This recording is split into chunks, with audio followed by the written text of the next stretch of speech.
नमस्कार, आदाब, सत श्री अकाल, गुड मॉर्निंग प्यारे बच्चों। फर्स्ट वीडियो में हम आप लोगों को पूर्ण संख्या तक परिभाषित कर दिए थे और जो बचा हुआ है उसका अगला टॉपिक हम बताने जा रहे हैं। तो पूर्ण संख्या, तो पूर्ण संख्या गिनती की संख्या में शून्य को शामिल करने पर जिस संख्या का परिवार बनता है उसे ही पूर्ण संख्या कहा जाता है। तो हम उदाहरण में बताए हैं 0, 1, 2, 3, 4, 5, 6 ये सारा अनंत तक क्या हो जाएगा, पूर्ण संख्या हो जाएगा। तो उसमें से सबसे छोटी पूर्ण संख्या जो होगा वो शून्य हो जाएगा, सबसे बड़ी पूर्ण संख्या अनंत हो जाएगी। पूर्णांक संख्या, तो जिस तरह से पूर्ण संख्या है, पूर्ण संख्या के बाद पूर्णांक संख्या आती है। तो पूर्णांक संख्या जो है इसमें ऋणात्मक संख्या जो है उसको इसमें शामिल कर ली जाती है।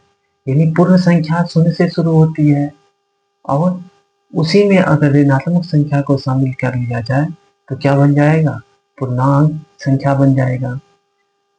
तो पूर्णांक संख्या जो है इसको अगर परिभाषित किया जाए तो पूर्ण संख्या में ऋणात्मक संख्या को मिलाने पर जिस संख्या का परिवार बनती है उसे ही पूर्णांक संख्या कहा जाता है। इसे प्रायः जेड से सूचित किया जाता था। ये जेड से क्यों सूचित किया जाता है, क्योंकि जेड का फुल फॉर्म होता है जाहलीन। क्या होता है, जाहलीन एक वैज्ञानिक के नाम पर है और उन्हीं के सम्मान में इसे जेड से सूचित किया जाता है। इस चीज को थोड़ा सा ध्यान में रखना है। उदाहरण के लिए लिया जाए तो हम क्या बोले हैं, यानी पूर्ण संख्या, पूर्ण संख्या कहाँ से शुरू होती है, शून्य से शुरू होती है। 0, 1, 2, 3, 4, 5, 6, 7, 8, 9 इसी तरह से और आगे बढ़ती चली जाएगी।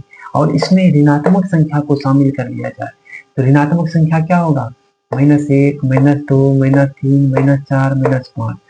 तो -1 से जो बड़ा है 0 बड़ा है, -2 से जो बड़ा है -1 बड़ा है, -3 से बड़ा है -2। तो 0 से जैसे ही लेफ्ट जाएंगे तो वो क्या हो जाएगा, वो ऋणात्मक संख्या की काउंटिंग में आ जाएगा। और उसी तरह से 0 से अगर दाईं तरफ जाएंगे तो वो सारा का सारा क्या हो जाएगा, धनात्मक संख्या हो जाएगा। और उसका मान जो है वो धीरे धीरे करके क्या होगा, वो बढ़ता चला जाएगा। 0 ना धनात्मक संख्या है ना ही ऋणात्मक संख्या है।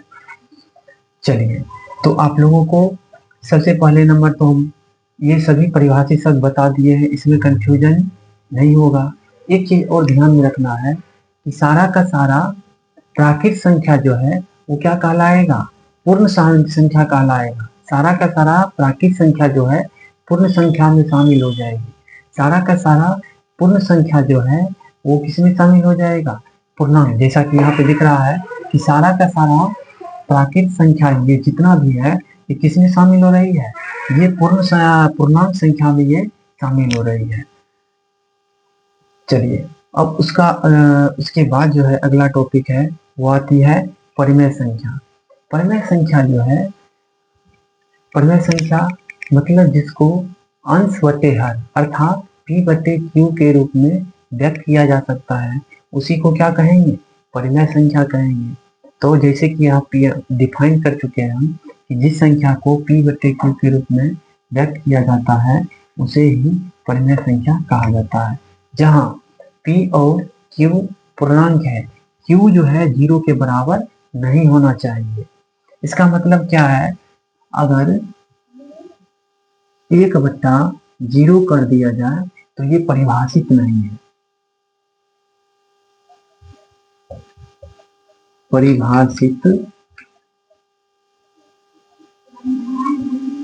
परिभाषित नहीं हो पाएगी।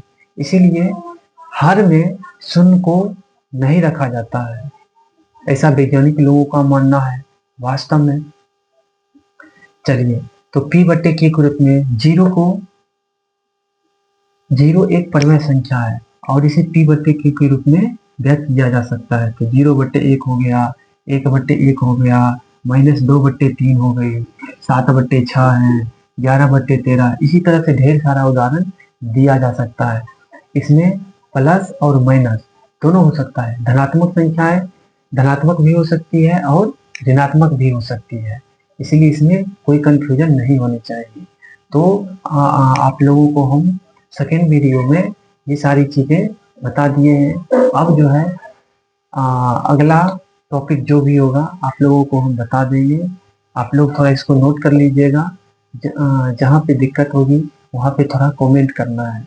वीडियो के नीचे आप लोग कमेंट कीजिएगा और ज़्यादा से ज़्यादा वीडियो को शेयर करना है और चैनल को सब्सक्राइब करना है। तब हम ज़्यादा से ज़्यादा आप लोगों के लिए वीडियो डालेंगे। धन्यवाद।